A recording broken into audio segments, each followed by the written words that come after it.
पिता मुझे कुछ नहीं चाहिए, आपके दर्शन पाना चाहता था, आपके दर्शन करना चाहता था, तो आपके दर्शन कर लिए हैं हमने और मुझे अब कुछ नहीं चाहिए।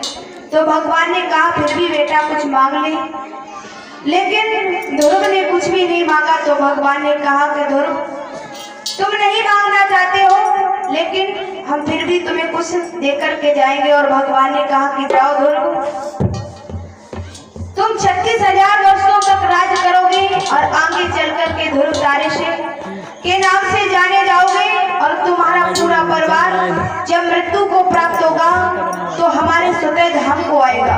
भगवान ने इतना वरदान दिया है और भगवान वहां से अंतर ध्यान हो गए। बोलिए गोविंद भगवान की, बोले सच्चे दरबार की।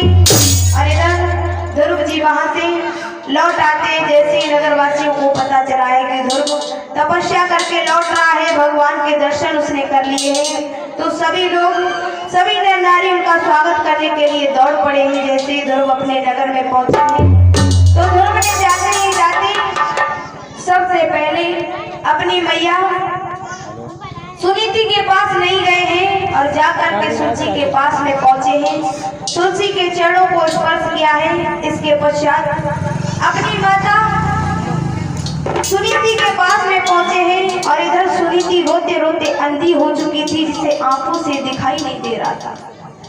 ध्रुव पास में पहुंचे हैं और जैसे ही ध्रुव ने चरणों को स्पर्श किया है, तो देखिए भक्ति का प्रताप।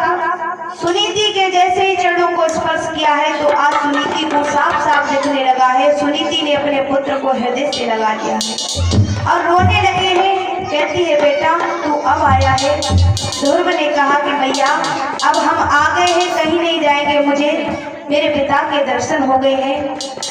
उधर महाराज उत्तानपाद और सुरुचि भी आ जाते हैं पास में।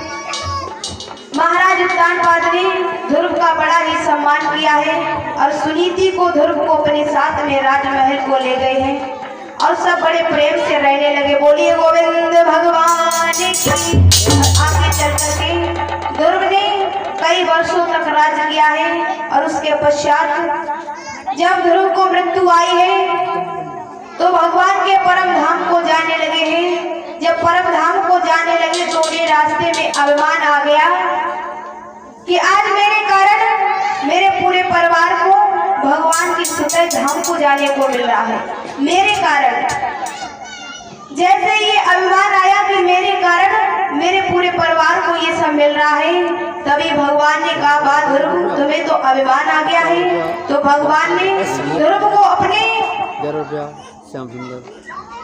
ध्रुव को अपने गोलोक धाम में नहीं प्रवेश करने दिया और वहीं पर आज ध्रुव लटके रह गए, ना ऊपर के रहे और ना नीचे के, बीच में। आज भी आपने देखा होगा कि ध्रुव तारे के नाम से जाने जाते हैं, ना ही अंदर को जा सके और ना ही नीचे को, और उनका पूरा परिवार भगवान के सुतः धाम को गया। बोलिए गोविंद भगवान की, सच्चे दरबार की।